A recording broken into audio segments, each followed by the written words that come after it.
Howdy folks, Dave here at Thunder Mesa Studio with the 30th and likely final chapter in the Gruesome Gulch saga.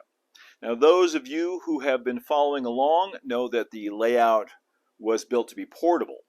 So today I want to show how the layout breaks down, how we pack it up, how we move it, and how we set it up at a new location. There's a lot to do, so let's get started. Now, just about everything on this layout can come off. This is a removable scenery section up here. The cemetery is also removable. All of the structures can lift right off. But the idea here is to break it down as little as possible, as little as necessary for it to travel. And that way there's a lot less to do when I set it up again at the other end. So the first thing I want to do is take off the locomotives and the rolling stock and pack those up, because those definitely need to come off. I can just use a small screwdriver to uncouple these. And the first one to come off is going to be locomotive number 1, and it's tender. Now we saved these green Spectrum boxes that the locomotives and rolling stock come in, and also the foam inserts. It's relatively easy to customize the foam so that you can get everything in one box just like that. So I've got the entire excursion train in this box.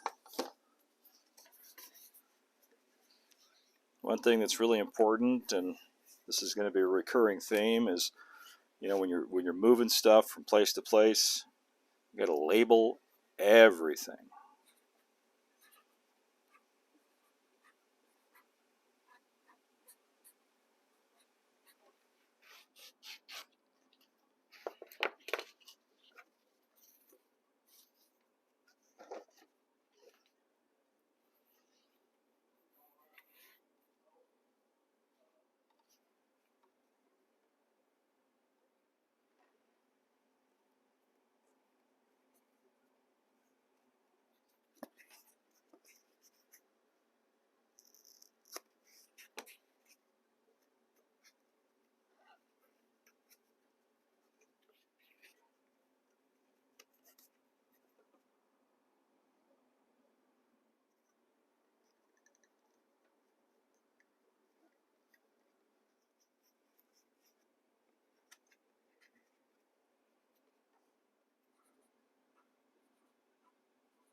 Now for the next step, we have to travel to the upside down. Now down here I need to disconnect and stow away all of these components and tuck away all of that wiring that is hanging down. Once again, down here you can see that everything has been labeled. A, B, C, D, E, F, G, H, I, J, K. So every component at every place where they plug or unplug is labeled so that it's very easy to find the place where it plugs back in when it's time to set it all up again. Now, the first thing to remove are these throttle packs. That's pretty easy.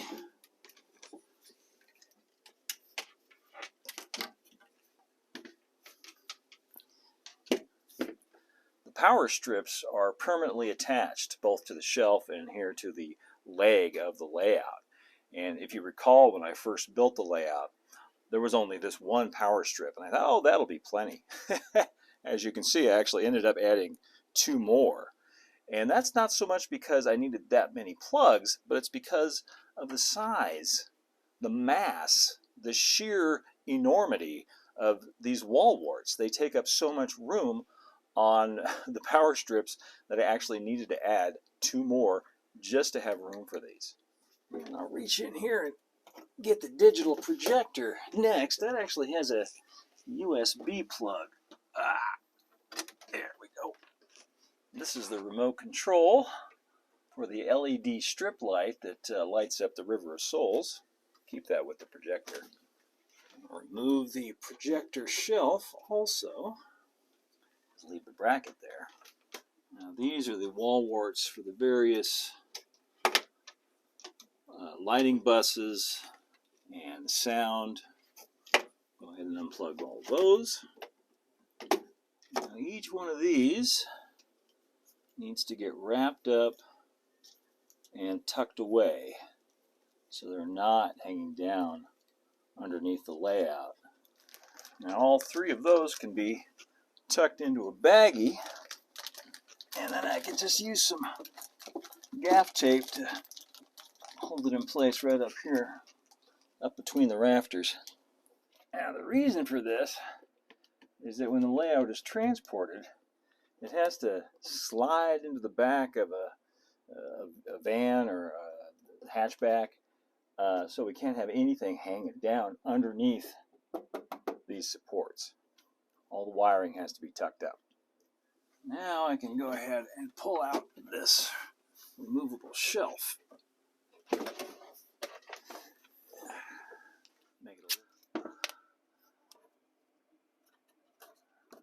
Yeah, this is as fun as it looks.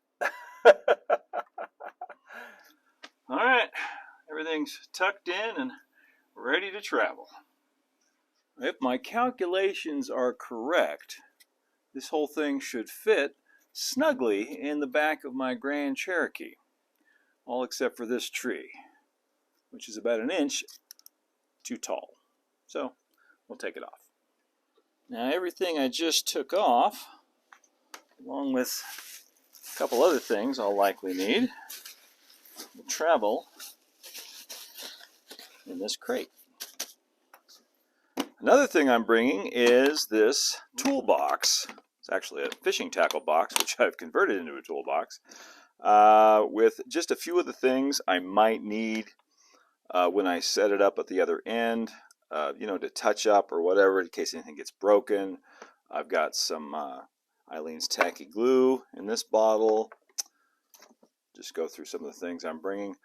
Some of the different paint colors to touch up. Some of that pewter gray, some black, some darker gray.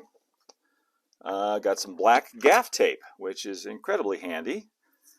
Black gaff tape is like duct tape, but it's stronger and, of course, black rather than silver. It's used a lot in movies and television on set. I've got my dish for mineral spirits for cleaning the track, and then I've got my track cleaning rod, which is got to have that. Make sure everything is running well.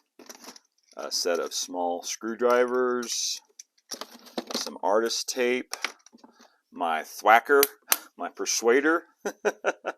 This is a mallet that I can use to help get that stand back together. Sometimes it's a little stiff going back together. Just some clean cotton cloth, and that's a kit somebody gave me. Clamp, sandpaper, then down inside the drawers here. Let's see what I've got in here.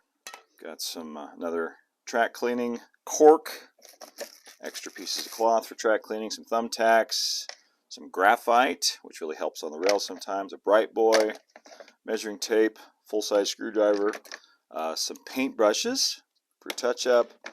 This is my dusting brush, which I use to get, it's a soft 1-inch brush for getting dust off of models.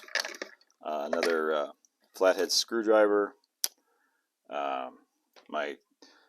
This is my uncoupling tool, which is basically a bamboo skewer on a wood handle. Works really well.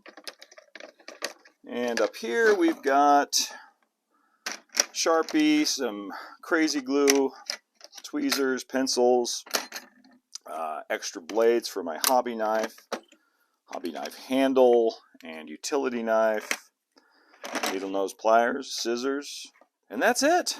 Hopefully, if I'm lucky, I won't need hardly any of this stuff except for maybe the track cleaner. We'll see how it goes. Now that I've got this thing about ready to travel, I just wanted to give you a little refresher on how the stand goes together. You can see those thumb screws down there. It comes apart in 4 parts. Both of these sides come off, and then the ends, where the casters are located, those are separate pieces too. So the whole stand breaks down and can fit flat into the back of my car.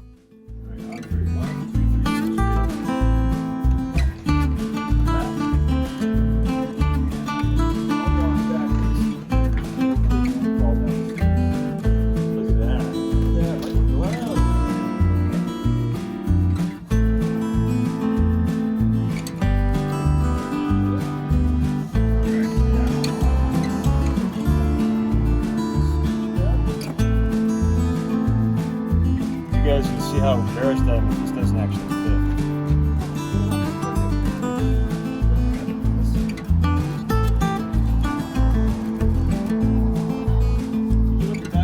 Yep.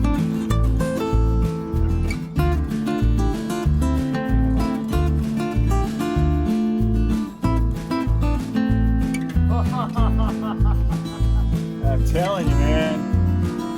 Can I use a measuring tape or can I use a measuring tape?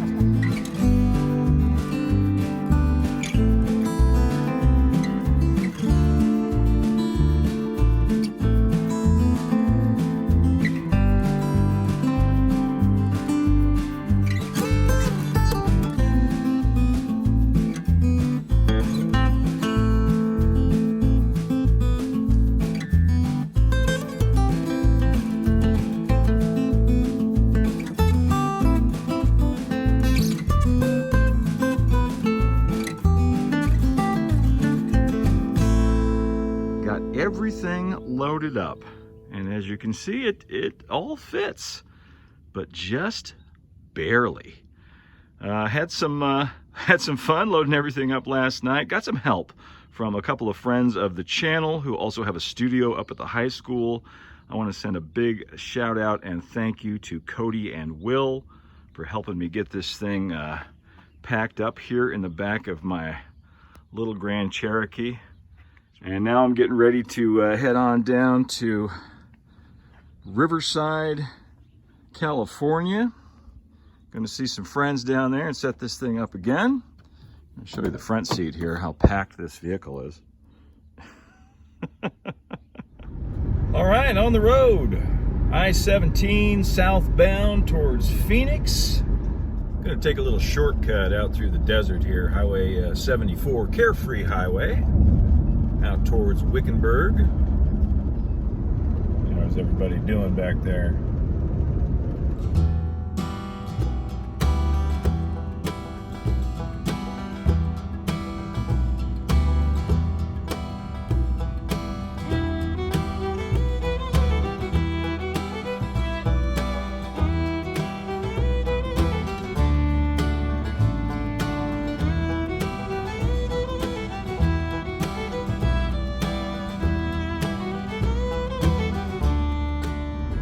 About 3 hours on the road now. We're finally on I-10 headed west.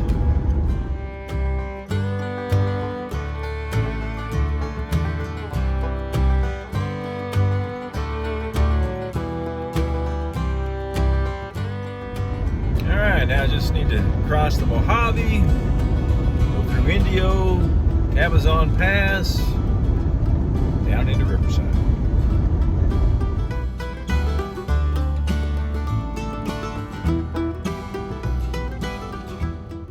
Well, I've arrived here safe and sound at my friend's place here in Riverside, California. He's going to help me unload and get everything set up, and then we'll see how it all looks.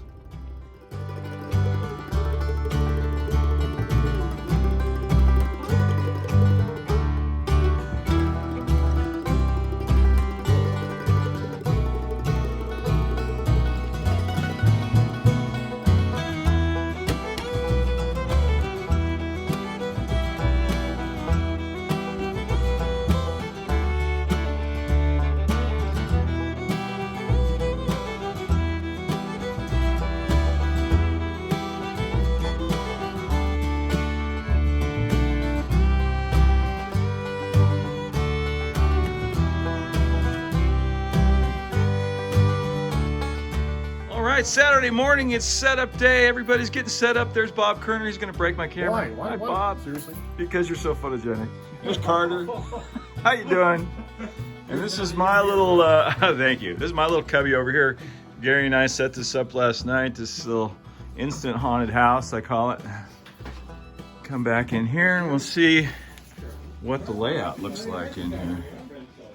It all arrived here in good order. Nothing broke, which is amazing. I was prepared, you know, to have to repair things or touch things up, but it all seems to be in pretty good shape.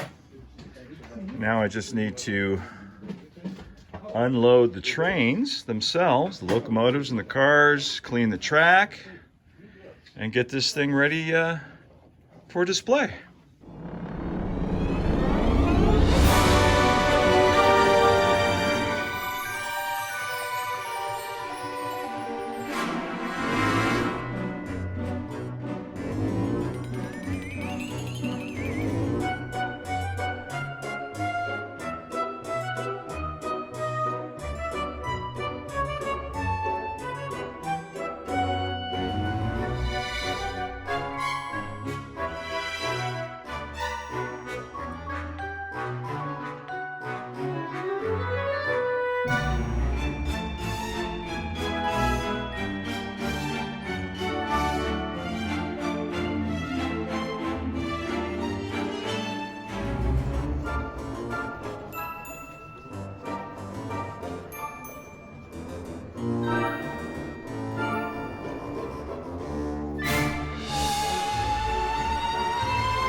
Perfecto.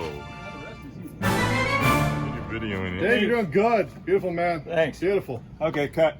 And just like that, I'm back on the road again. The open house at my friend's place is over. We had a great time. So many talented modelers and enthusiasts of the hobby. It's just so great to go out and spend time with these guys. It was really a fun time. The layout performed flawlessly. It broke down and set up exactly the way it was designed to. I got it here in one piece, and nothing broke. And now I'm headed back to Jerome, unload the whole thing, set it all up again, and get it ready for next weekend, which is going to be Halloween weekend up in Jerome in the Ghost City. So looking forward to that.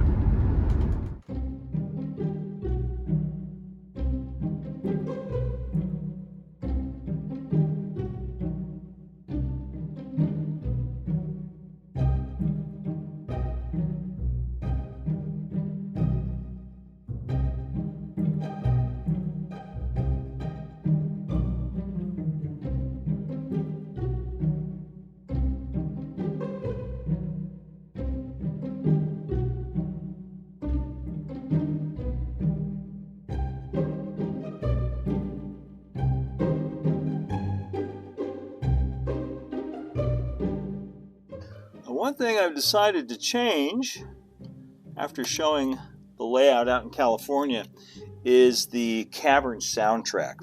It's a little long. It runs on a little bit too long.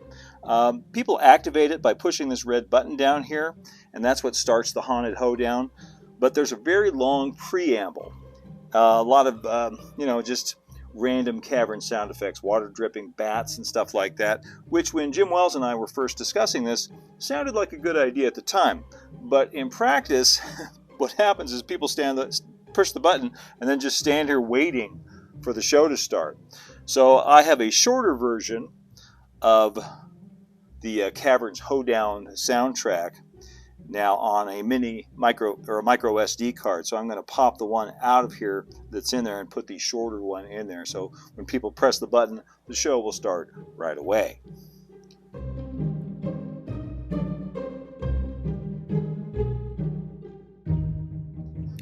Okay, it's open studio night, so I'm going around checking everything out, getting everything ready to go, not just on the Gruesome Gulch layout, but over here on the Thunder Mesa layout too, making sure all the lighting works and the sound effects and all that kind of stuff to put you out in the desert on a moonlit night at the end of October.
Now, just like the ghosts in the River of Souls of Gruesome Gulch, the full moon over Thunder Mesa effect is done with a digital projection.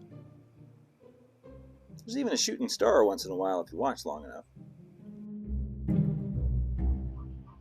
Everything is set up and working great, and we've got plenty of Halloween candy, so I think it's time to start welcoming guests.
Well, I think everybody had a pretty good time tonight and enjoyed the layouts, especially the Gruesome Gulch. And that's going to be a wrap now on the Gruesome Gulch layout. I want to thank you all so much for being a part of this and from following along from the very beginning. It's really meant a lot to me. I've had a lot of fun doing this from beginning to end, and I can't wait to jump in and get started on the next project. It's going to be a doozy, so stay tuned for that. Until then, you can also follow us over on Instagram at thunder.mesa and see what's new on the Thunder Mesa Studio website at thundermesa.studio. If you enjoyed this video, please like, subscribe, share it with your friends, and hit that notification bell so you can see some more. And if you really enjoy what we're doing here on the channel, you can do what these great folks did and head on over to patreon.com/thundermesa and show your support there. Until next time, keep moving forward, my friends. Adios for now.